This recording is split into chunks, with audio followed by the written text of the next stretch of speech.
बरेच उपचार करून आलेले असतात, बऱ्याच डॉक्टरांकडे जाऊन आलेले असतात किंवा काही वाचून आलेले असतात. तर अशा वेळेला ज्या वेळेला पेशंट येतो एका लेवलला तुमच्याकडे की खूप त्रस्त होऊन आता ही ट्रीटमेंट आपल्याला करायची, तर कुठल्या लेवलला पेशंटने आलं पाहिजे तुमच्याकडे? जब जागो वही सवेरा. आपल्यासोबत जोडले जाणार आहेत स्वयंपूर्ण उपचाराने बरे झालेले एक रुग्ण. आपण त्यांना भेटणार आहोत, त्यांचा अनुभव कसा आहे तोही जाणून घेणार आहोत. त्यांना 4 केमोथेरपी सांगितलेल्या होत्या आणि त्याच्यानंतर असं सांगितलेलं डॉक्टरांनी की ते केल्यानंतर पूर्ण ब्रेस्ट काढावी लागणार आहे, मेजर ऑपरेशन आहे असं सांगितलेलं. त्यामुळे ह्या सगळ्या प्रवासामध्ये 4 केमोथेरपी झाल्या, पण त्यांचं वजन कमी झालं नाही, त्यांना नॉशिया आला नाही, त्यांचं हिमोग्लोबिन रक्तातले कुठलेही घटक कमी झाले नाहीत, सगळ्या गोष्टी व्यवस्थित झाल्या. आणि ते सगळं झाल्यानंतर जेव्हा ऑपरेशनला त्या गेल्या त्यावेळेला तिकडच्या डॉक्टरांनी त्यांना सांगितलं की आता ब्रेस्ट काढायची गरज नाहीये.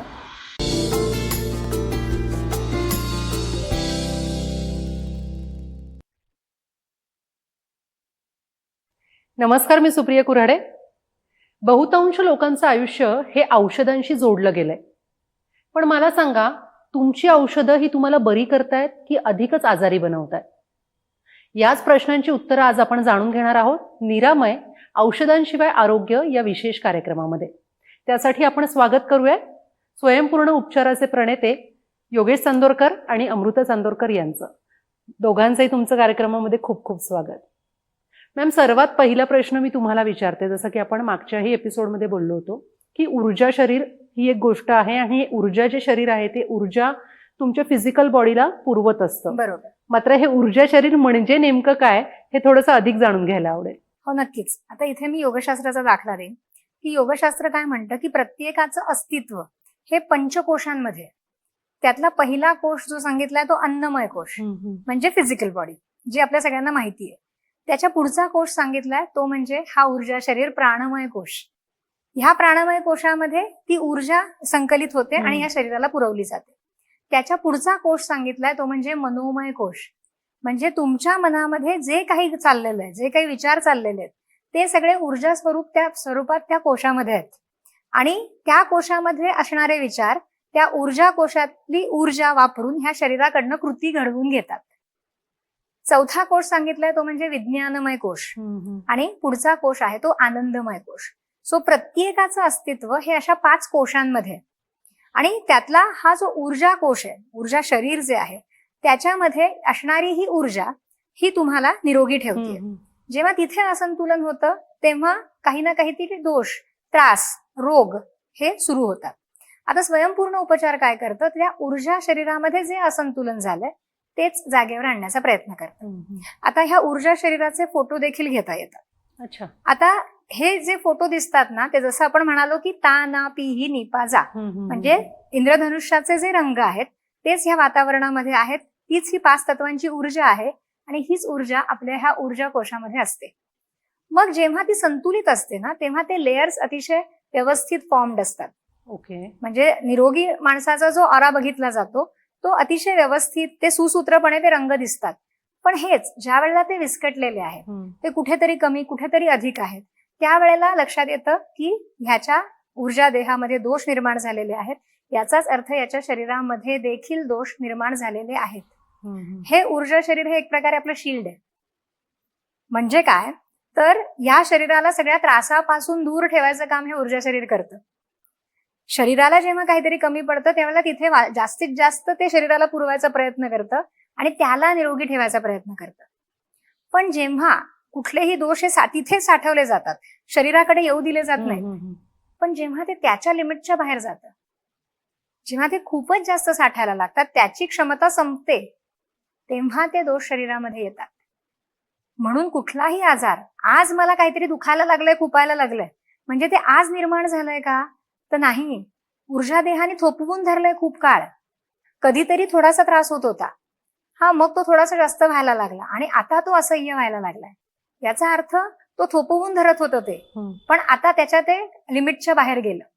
आणि जेव्हा अशी व्यक्ती स्वयंपूर्ण उपचार घ्यायला येते तेव्हा हे जे ऊर्जा शरीर आहे ना, ह्याचं परीक्षण आम्ही करतो. त्याचे फोटोही घेता येतात आणि मग कुठलं तत्व कुठे अतिरिक्त झालंय, कुठे कमी पडतंय हे तिथे कळतं. आणि आम्ही जे थेरपिस्ट आहोत, आम्ही आमच्या हातांनी ती तत्व तपासतो. ओके. आपलं प्रत्येक बोट हे त्याच्यातून एक एक नाडी जातीये आणि प्रत्येक बोट हे वेगवेगळं तत्व प्रदर्शित करते. म्हणजे जेव्हा आपण आपला अंगठा म्हणतो तर अंगठा हा अग्नितत्व दाखवतो. हा पहिलं बोट तर्जनी ही वायू तत्व दाखवते. मध्यमा मधलं बोट आकाश तत्व दाखवतं. अनामिका ही पृथ्वी तत्व दाखवते आणि आपली करंगळी ही जलतत्व दाखवते. प्रत्येक बोट हे वेगळ्या वेगळ्या तत्व प्रदर्शित करते. प्रत्येकाच्या शरीरात प्रत्येक बोट ते तत्व घेतंय. म्हणजे तिथून जाणारी नाडी ही त्या तत्वाला एक प्रकारे आकर्षून घेते. आणि आम्ही जेव्हा रुग्णाला तपासतो तेव्हा आमच्या या नाड्यांनी म्हणजे आमच्या ह्या तत्वांनी रुग्णाच्या ऊर्जा देहातली तत्व तपासतो. अच्छा. म्हणजे आता समजा मला ताप आलाय की नाही बघायचं तर मी हात लावून टेम्परेचर चेक करीन समजा. हा तर आता मला तत्व तपासायची आहेत ना, तर तुमच्या शरीरातली तत्व मी माझ्या तत्वांनी तपासते. आमच्याकडे कुणीही आल्यानंतर थेरपिस्ट हे ऑराचं परीक्षण करतात आणि त्याच्यामध्ये डोक्यापासून पायापर्यंत कुठली कुठली तत्व कुठे कुठे असंतुलित झाली आहेत हे शोधलं जातं. आणि मग त्याच्यावरनं तुमची ट्रीटमेंट ठरते की जिथे तत्व जास्त आहे तिथून त्याला मुक्त करायचंय, निसर्गामध्ये तिथून सोडायचंय त्याला, त्या नाड्या मोकळ्या करायच्या आहेत कारण त्या भरल्या आहेत. आणि जिथे कमी पडतंय तिथे काय करायचंय तर तिथे आवश्यक ते तत्व निसर्गाकडनं घ्यायचंय आणि द्यायचंय. का द्यायचंय तर शरीर तिथे घेऊ शकत नाहीये, त्याची क्षमता कमी झाली. अदरवाईज त्याला माहितीये कसं घ्यायचं ते, पण आता त्या नाड्या कुठेतरी थकल्या आहेत, कमकुवत झाल्यात आणि म्हणून त्या घेऊ शकत नाहीयेत. जसं जसं आपण ते तत्व त्याला द्यायला सुरुवात करतो हळूहळू ते तत्व मिळाल्यानंतर ते स्वतःची रिकव्हरी करायला सुरुवात करतात. मला अन्न मिळतच नाहीये म्हणून मी कृश झालीये. मग उद्या समजा मला अन्न मिळायला लागलं तर माझं शरीर होईल ना ताकदवान.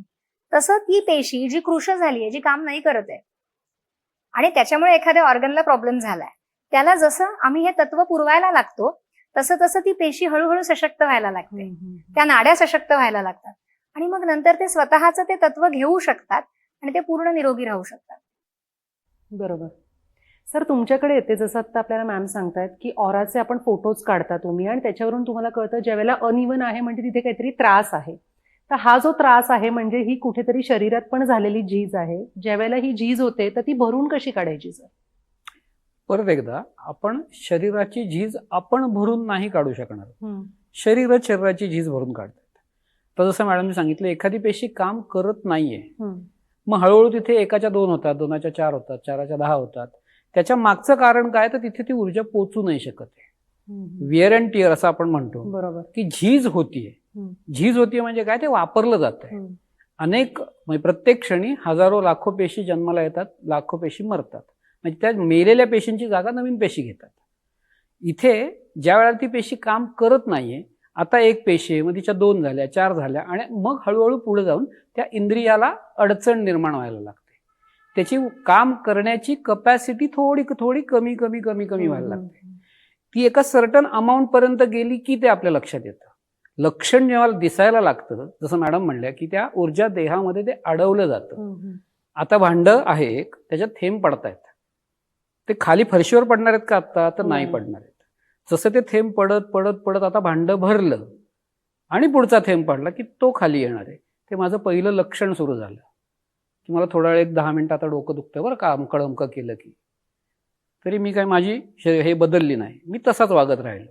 मग एकाचे 2 थेंब झाले, मग 4 थेंब झाले. म्हणजे मायग्रेनच्या बाबतीत पहिल्यांदा 1 गोळी पुरते आणि मग हळूहळू हळूहळू मग ते काय किती 1 नाही 10 गोळ्या घेतल्या तरी ते काय 3 दिवस डोकं थांबत नाही. बरोबर. मग असं का होतं? गोळ्या तर घेतोय आपण, मग डोकं का थांबत नाही? कारण आता भांडं पूर्ण भरलंय आणि त्याची कपॅसिटी संपली आता. त्याच्यामुळे आता त्याच्यावरती मारा करून काय होणार आहे का, तर काय नाही होणार आहे. आता ते भांडं रिकामं व्हायला पाहिजे. म्हणजेच आपण जेव्हा ऊर्जेतून उपचार करणार आहोत तिथे जे काही साठलंय चुकीचं ते जेव्हा जसं जसं कमी व्हायला लागेल तसं तसं ते परत काही होणार नाही. म्हणजे कितीतरी वेळेला असं होतं की जसं सरांनी उदाहरण दिलं ना की 1 गोळी आणि मग नंतर गोळी घेऊनही फरक पडत नाही. आमच्याकडे जो रुग्ण येतो ना तो हेच सांगतो की आम्ही दिवसाला एवढ्या गोळ्या घेतोय, एवढी औषधं घेतोय.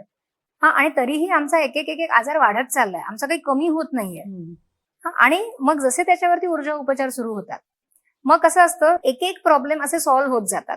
ज्या प्रॉब्लेमची तुमच्या मनामध्ये खूप भीती आहे, धास्ती आहे, जसं आपण म्हणतो की आपलं मन जसा विचार करतं तसं शरीर चालतं. त्याच्यामुळे ज्याच्याबद्दल भीती आहे की हे बरं होईल का आणि हे बरं नाही झालं तर अजून काय काय होऊ शकतं, हा विचार काय करतो, अननेसेसरी चुकीचीच एनर्जी साठवून ठेवतो.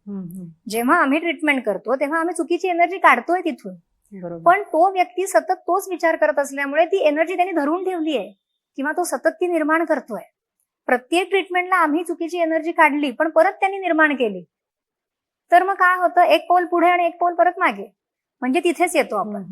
म्हणून बऱ्याच वेळेला आम्हाला रुग्णांना आधी हे सांगावं लागतं की तुम्ही आलायत कशासाठी? बरं होण्यासाठी. सो तुम्हाला विचार काय करायचा आहे? बरं होण्याचा.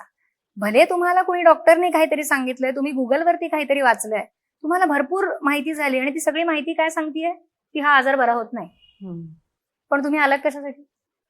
बरं होण्यासाठी. त्याच्यामुळे जे वाचलंय ना ते सगळं बाजूला ठेवा. तुम्हाला अनुभव काय हवाय? बरं होण्याचा अनुभव हवाय ना, मग तुम्ही त्याची अपेक्षा करा. तुम्ही येणार बरं होण्यासाठी आणि तुमच्या मनामध्ये अपेक्षा काय आहे की हे काही बरं होणार नाही. तुम्ही जी अपेक्षा करणार आहात ते तुम्हाला मिळणार. आणि जसे त्याचे विचार बदलायला लागतात ना, तसं तसं दिलेली ऊर्जा ही मिळायला लागते जास्तीत जास्त. तिथे निगेटिव्ह तयार होत नाही आणि त्याच्यामुळे मग रिकव्हरी ती फास्ट होते. त्याच्यामुळे आपण ज्या वेळेला काम करतो, आपण करतो ह्या ऊर्जा देहावरती काम, आणि परिणाम जे दिसून येतात ते शरीरावर येतात. औषधांचे दुष्परिणामही होत असतात. म्हणजे जसं मी म्हटलं की अनेक औषधं सुरू असतात, अनेक आजार असतात. एका वेळेला सगळ्या आजारांवर काम करतो आपण. मग असं धरून चाला की तुम्हाला मायग्रेन पण आहे, तुम्हाला डोळ्याचे पण काही त्रास आहेत, तुम्हाला घशाचे पण काहीतरी त्रास आहेत, तुम्हाला दमा पण आहे, तुमचं पचन पण नीट नाहीये, तुमचे गुडघे पण दुखतायत आणि तुम्हाला जळवाताचा पण त्रास आहे. म्हणजे वरपासून सुरू करा, सगळे त्रास आहेत. शिवाय रक्तदोष आहेत, काही फरक पडत नाही. स्वयंपूर्ण उपचार हे 5 तत्वांना संतुलित करतं. मग तुमचा मायग्रेन हा देखील त्या अग्नीमुळे आहे. तुमचे डोळे दुखतायत, ते कोरडे पडतात, ते देखील त्या अग्नीमुळे आहे. घशाला कोरड पडतीये, आवाज फुटत नाहीये, तो पण त्या अग्नीमुळे आणि शिवाय वातामुळे पण आहे. पचन तुमचं बिघडलंय, पुन्हा त्याचं मूळ आलं अग्नीकडे. कॉन्स्टिपेशन होतंय, पाईल्सचा त्रास होतोय, आला अग्नी. म्हणजे काय, आपण काय करतोय? आपण करतोय तत्व संतुलित. पण बघा, मी एकच तत्व सांगितलं आणि त्याचे तुम्हाला मी किती प्रॉब्लेम सांगितले. इव्हन जळवात पायांची आग होतीये, भेगा पडल्यात, मूळ कुठे? परत ते अग्नीकडे. असे अनेक आजार जे त्या तत्वांवर अवलंबून आहेत. आपण तत्व संतुलित करतोय. जसं जसं ते तत्व संतुलित होत जातं, आता अदरवाईज तुम्हाला जायचं झालं तर तुम्हाला पाईल्ससाठी वेगळ्या डॉक्टरकडे जायला लागेल, तुम्हाला मायग्रेनसाठी वेगळीकडे जावं लागेल, डोळ्यांसाठी वेगळीकडे जावं लागेल. पण स्वयंपूर्ण उपचारांची ब्युटीच ही आहे की जेव्हा तुम्ही इथे येता ना, तेव्हा तुमचे सगळे प्रॉब्लेम्स ह्या एका ट्रीटमेंटमध्ये त्या सगळ्या प्रॉब्लेम्सला ताकद, म्हणजे प्रॉब्लेम्स जाण्यासाठी काम होत असतं. आणि मग तो रुग्ण हळूहळू एकेका त्रासातनं सगळ्यातनं बाहेर पडतो. मॅम बरोबर. खरं तर आजार हा कितपत, जो जुना आजार असतो तो कितपत बरा होऊ शकतो? कारण तुमच्याकडे जसे पेशंट येतात, जसं तुम्ही मगाशी म्हणाल्या की पेशंट येतात, बरेच उपचार करून आलेले असतात, बऱ्याच डॉक्टरांकडे जाऊन आलेले असतात किंवा काही वाचून आलेले असतात. तर अशा वेळेला ज्या वेळेला पेशंट येतो एका लेवलला तुमच्याकडे की खूप त्रस्त होऊन आता ही ट्रीटमेंट आपल्याला करायची, तर कुठल्या लेवलला पेशंटने आलं पाहिजे तुमच्याकडे? जब जागो वही सवेरा. जेव्हा तुम्हाला लक्षात येईल की मला त्रास होतोय, तेव्हा तुम्ही आलं पाहिजे. आणि मुळातच ना कसं आहे, तुम्ही म्हणता की खूप वर्ष तो भोगतोय. नॉर्मली कसं असतं, आपल्याला लहानपणापासून, रादर जन्मापासून ही सवय की काहीतरी खाल्लं, काहीतरी औषध घेतलं की मी बरा होतो. त्याच्यामुळे स्वयंपूर्ण किंवा आपण जे आता औषधांशिवाय आरोग्य म्हणतोय त्याच्यावर सहजासहजी विश्वास नाही बसत. बरोबर. त्याच्यामुळे ह्याच्याकडे, आमच्याकडे येणारा पेशंट जो आहे, आमचा पर्याय निवडणारा जो पेशंट आहे, तो सगळं करून आलेला असतो. म्हणजेच अनेक काळ तो त्रास भोगत असतो. बरं, हे भोगत असताना त्याची मानसिकता अशी झालेली असते की एवढं सगळं केलंय आणि नाही झालेलं, थोडक्यात हे होणार नाहीये, तरीही हे म्हणतात ना, तर करून बघू म्हणूनच येतो तो. जब जागो वही सवेरा, असं जसं मॅडम म्हणल्या की त्याला आता जाग का आलीये की आता सगळं संपलंय त्याच्या दृष्टीने आणि एक पर्याय दिसतोय, आशेचा किरण. मग तो येतो आणि जसे उपचार सुरू होतात तसा हळूहळू त्याला फरक पडायला लागतो. फरक पडल्यावरती त्याचा आपोआप कॉन्फिडन्स यायला लागतो की आता मी नक्की बरा होऊ शकतो. आणि जसा कॉन्फिडन्स बिल्ड व्हायला लागतो तसा तो पेशंट फास्ट बरा व्हायला लागतो. कारण त्याची पहिल्या दिवसाची मानसिकता अशी आहे की हे काही बरं होणार नाहीये, म्हणजेच त्यांनी बरं होण्याचा सगळा पर्याय संपवलेला आहे. त्याला नाहीच आहे बरं व्हायचं. त्यांनी सांगितलंय शरीराला बरं व्हायचं नाही. जेव्हा ही आज्ञा गेली तेव्हा त्याचं शरीर त्याच्यासाठी काम करतंय, बरं न होण्यासाठी. आता जेव्हा तो म्हणतो नाही मी बरा होऊ शकतो, तेव्हा त्याचं शरीर त्या दृष्टीने काम करायला लागतं आणि तो फास्ट बरा होतो. नक्की सर, म्हणजे सकारात्मक विचार करणं हे आपल्या शरीरासाठी खूप उपयुक्त आहे आणि आपण तशा पद्धतीनेच विचार करायला पाहिजे. या सगळ्या विषयावर आपण चर्चा करणार आहोत, मात्र इथे आपण एक छोटीशी विश्रांती घेतोय. मात्र विश्रांतीनंतर आपल्यासोबत जोडले जाणार आहेत स्वयंपूर्ण उपचाराने बरे झालेले एक रुग्ण. आपण त्यांना भेटणार आहोत, त्यांचा अनुभव कसा आहे तोही जाणून घेणार आहोत. तुम्ही कुठेही जाऊ नका, पाहत राहा निरामय, औषधांशिवाय आरोग्य.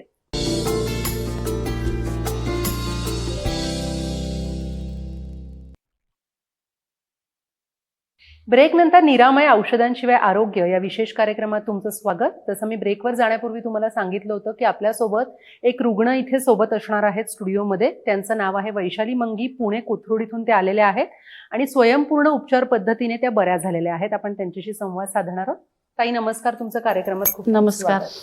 तुम्हाला नेमका काय त्रास होता आणि स्वयंपूर्ण उपचार पद्धतीने तुम्ही कशा बऱ्या झाल्या? मला ब्रेस्ट कॅन्सरचं डिटेक्ट झाला, त्यामुळे मी पहिल्यांदा असं खूप घाबरून गेले. माझ्या एका नातेवाईकांकडून ह्या निरामयसाठी माहिती कळाली. मग मी त्यांचं ट्रीटमेंट जॉईन केली, सुरू केली. पण पहिल्या 1-2 ट्रीटमेंटमध्ये मला खूप म्हणजे रिलॅक्स, बरं वाटलं. एकदम 50% कमी झाल्यासारखं झालं, म्हणजे खूपच पॉझिटिव्ह रिपोर्ट आला. आणि केमो झाल्या, केमोमुळे सगळे म्हणले भूक लागणार नाही, नॉशिया येईल, पण मला काहीही त्रास झालेला नाही आहे. आणि माझं मेजर ऑपरेशन होतं ते टळलं आणि ते छोटी सर्जरी झाली. निरामयमुळं हे घडलं. पण ताई ती स्वयंपूर्ण उपचाराची सगळी प्रोसेस काय होती, तुम्ही ज्या वेळेला ही सगळी ट्रीटमेंट घेतली? ट्रीटमेंट म्हणजे मी पहिल्यांदा हे केलं, प्रतीक सरांकडे फॉर्म भरला. मग तिथून मला त्यांनी ABC चौकामध्ये तिकडे जाऊन ट्रीटमेंट फॉलोअपसाठी योगेश सर असायचे, तनुजा मॅडम असायच्या कधी. मग त्यांनी छान ट्रीटमेंट दिली. त्यांनी माझं मानसिक खूप म्हणजे हे केलं, भीती घालवली. कॅन्सर म्हणले की मला खूप घाबरले होते, ती खूप भीती माझी कमी झाली त्यांच्यामुळे. आणि ऑपरेशनच्या वेळेस पण मला सरांनी खूप म्हणजे ट्रीटमेंटसाठी मदत केली. खूप त्यांनी म्हणजे फोन केला, तनुजा मॅडमनी पण फोन केला ऑपरेशनच्या वेळेस मला काहीही त्रास झालेला नाहीये. बरोबर. ताई असं म्हणतात की ज्यावेळेला कॅन्सर तुम्हाला कळतं की कॅन्सर झालाय त्यावेळेला तुम्हाला प्रचंड मानसिक त्रास होतो. तुम्ही म्हणाला तसं तुमचे काउन्सिलिंगचे सेशन्स झाले. पण ती जी केमोथेरपीची जी काही सगळी प्रोसेस असते ती खूप त्रासदायक आणि वेदनादायक असते. तर त्यावेळेला तुमचा कसा अनुभव होता स्वयंपूर्ण उपचार पद्धतीचा? नाही, मी सांगायचे अगोदर इथे की माझी केमो आहे. ते सांगायचे केमो असताना तुम्ही सांगा, जरी झोपून जरी तुम्ही हे केलं तरी चालणार आहे असं सांगत होते, तुम्ही घाबरू नका. त्यामुळे मी केमोच्या आधी ट्रीटमेंट सुरू करायची. मग ते केमो होऊन आल्यावरती पण विचारायचे मला त्रास झाला का, म्हणजे खूप चांगलं रिस्पॉन्स द्यायचे, विचारायचे सगळा स्टाफ किती त्रास होतो, काय होतो तुम्हाला. तर मला काही त्रास झाला नाही. आणि आता तुम्हाला कसं वाटतंय? आता एकदम रिलॅक्स आहे, फ्रेश वाटतंय. मॅम आता जसं आपल्याला वैशालीताई इथे सांगत होत्या की त्यांचा हा जो काही त्रास होता तो एकदम कमी झाला आणि त्यांची कोणती तरी मोठी सर्जरी असणार होती, ती अतिशय छोट्या प्रमाणात त्यांची झाली. तर या सगळ्या प्रोसेसबद्दल काय सांगाल? आता जसं त्या म्हणाल्या की ट्रीटमेंट आपली त्या घेत होत्या, तर ट्रीटमेंट म्हणजे काय असतं की रुग्ण प्रत्यक्ष येतो, त्याचा फॉर्म भरून घेतला जातो, होणारे सगळे त्रास तो त्याच्यामध्ये मेन्शन करतो. जर रुग्ण येऊ शकत नसेल तर तो व्हॉट्सअपला सगळी माहिती पाठवून किंवा ईमेलवरती पाठवून फोनवरनं देखील किंवा ऑनलाईन ट्रीटमेंट सुरू करू शकतो. त्या आल्या, त्यांनी सगळे त्रास त्याच्यामध्ये लिहिले, त्यांचे सगळे रिपोर्ट्स आणले होते आणि मग त्या सरांना भेटल्या. आपले जे थेरपिस्ट असतात त्यांच्यापैकी तुम्ही कुणाला तरी भेटता आणि मग तुमचं ऑरा परीक्षण होतं. म्हणजे जो थेरपिस्ट तुम्हाला भेटतो तो तुमची ऊर्जा तपासतो. वरपासून खालपर्यंत कुठली कुठली ऊर्जा कुठे कुठे अडकलीये, साठलीये, हे तपासलं जातं. त्यांना ब्रेस्ट कॅन्सरचं निदान झालेलं होतं आणि निदान झाल्यानंतर अगदी लगेचच त्यांना निरामयबद्दल कळलं आणि त्या आल्या. त्यांना 4 केमोथेरपी सांगितलेल्या होत्या आणि त्याच्यानंतर असं सांगितलेलं डॉक्टरांनी की ते केल्यानंतर पूर्ण ब्रेस्ट काढावी लागणार आहे, मेजर ऑपरेशन आहे असं सांगितलेलं. त्याच्यामुळे एक तर त्या मनातनं घाबरलेल्या होत्या आणि हे कुणालाच नको असतं. त्यामुळे सगळ्यात आधी तर मनाला एक ताकद द्यावी लागते की तुम्हाला जे हवंय त्याचा विचार करा. तुम्हाला जे सांगितलं गेलंय त्याच्यावरती राहू नका. ते तुम्हाला नको आहे ना जे सांगितलं गेलंय, मग सतत विचार करा की मला काय हवंय. तर मला संपूर्ण आरोग्य हवंय, मला ते ऑपरेशन नको आहे, मला ते टाळायचंय आणि मला बरं व्हायचंय. सो हा विचार त्यांना सांगितला गेला कसा करायचा आहे, तो विश्वास दिला गेला आणि त्याच्यानंतर त्या नियमित ट्रीटमेंट घेत होत्या. ट्रीटमेंट म्हणजे घरून किंवा अगदी हॉस्पिटलमधनं पण जेव्हा केमोथेरपी सुरू असायची त्या फोन करायच्या सेंटरला. रुग्ण आपल्याला फोन करतो आणि त्याचा फॉर्म नंबर सांगतो आणि मग आपले जे हिलर्स असतात ते त्यांना सांगतात की 10 मिनिटं तुम्ही शांत बसा. तुम्ही बसून ट्रीटमेंट घेऊ शकता किंवा झोपूनही घेऊ शकता. तुम्हाला फक्त 10 मिनिटं शांत राहायचंय. एक मुद्रा सांगितली जाते आणि त्यांनी त्या वेळेला फक्त शांत बसायचंय, फोन डिस्कनेक्ट करून. सो केमोथेरपी जेव्हा सुरू असायची ते आम्हाला सांगायच्या, कारण तेव्हा ऑलरेडी काहीतरी असं केमिकल शरीरात सोडलं जातंय की जे त्या पेशींना मारणार आहे, पण चुकीच्या पेशींबरोबर चांगल्या पेशी पण त्याच्यावरती परिणाम होत असतो आणि म्हणून दुष्परिणाम होतात. आपण औषधांचे दुष्परिणाम देखील घालवतो आपल्या उपचारांना. त्यामुळे ह्या सगळ्या प्रवासामध्ये 4 केमोथेरपी झाल्या, पण त्यांचं वजन कमी झालं नाही, त्यांना नॉशिया आला नाही, त्यांचं हिमोग्लोबिन रक्तातले कुठलेही घटक कमी झाले नाहीत, सगळ्या गोष्टी व्यवस्थित झाल्या. तिथे गेल्यानंतर इतर रुग्ण त्यांना विचारायचे की तुम्हाला काय होतंय, कारण त्या कुठेही रुग्ण वाटत नव्हत्या. आणि ते सगळं झाल्यानंतर जेव्हा ऑपरेशनला त्या गेल्या त्यावेळेला तिकडच्या डॉक्टरांनी त्यांना सांगितलं की आता ब्रेस्ट काढायची गरज नाहीये, ती गाठ अगदी श्रिंक झालेली होती, छोटीशी गाठ होती आणि ती काढण्याचं एक छोटंसं ऑपरेशन झालं. ऑपरेशन नंतर देखील जी पुढची रिकव्हरी आहे ती इतकी फास्ट झाली, त्यांना शुद्ध लवकर आली, त्यांना डिस्चार्ज लवकर मिळाला आणि त्या अगदी लगेच आपण म्हणू शकतो की त्यांच्या सगळ्या कामकाजाला लागल्या. ह्या सगळ्या गोष्टी करणारी ती ऊर्जा आहे. आणि पुन्हा एकदा पॉझिटिव्ह थिंकिंग इथे आलंच. पॉझिटिव्ह थिंकिंग काय करतं तर आम्ही जी ऊर्जा देतो ना त्याला कनेक्ट करणारं पॉझिटिव्ह थिंकिंग आहे. जर निगेटिव्ह थिंकिंग असेल ना तर दिलेली ऊर्जा कनेक्ट नाही होऊ शकत. बरोबर. ह्या मॅग्नेटिक फोर्स येतो, तो मॅग्नेटला मॅग्नेट चिकटतं, पॉझिटिव्हला पॉझिटिव्ह चिकटतं. जर इथे निगेटिव्ह असेल ना तर त्याला पॉझिटिव्ह नाही चिकटू शकत. म्हणून पॉझिटिव्ह थिंकिंग गरजेचं आहे. नक्कीच.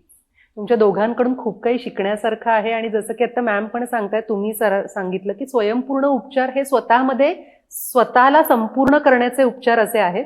खरं तर या कार्यक्रमामध्ये तुम्ही आलात, सहभागी झालात, तुमचे मनापासून आभार. निरामय औषधांशिवाय आरोग्य या विशेष कार्यक्रमामध्ये वेळ झाली इथेच थांबण्याची. आपण पुढच्या एपिसोडमध्ये पुन्हा भेटणार आहोत. तोपर्यंत नमस्कार. साध्या आजारांपासून ते मोठ्या आजारांपर्यंत घरी राहून फक्त व्हॉट्सअप किंवा ईमेलने माहिती पाठवून लागोलाग सुरू करता येणारे उपचार म्हणजे विनास्पर्श विनाऔषध केले जाणारे स्वयंपूर्ण उपचार. आजच संपर्क साधा.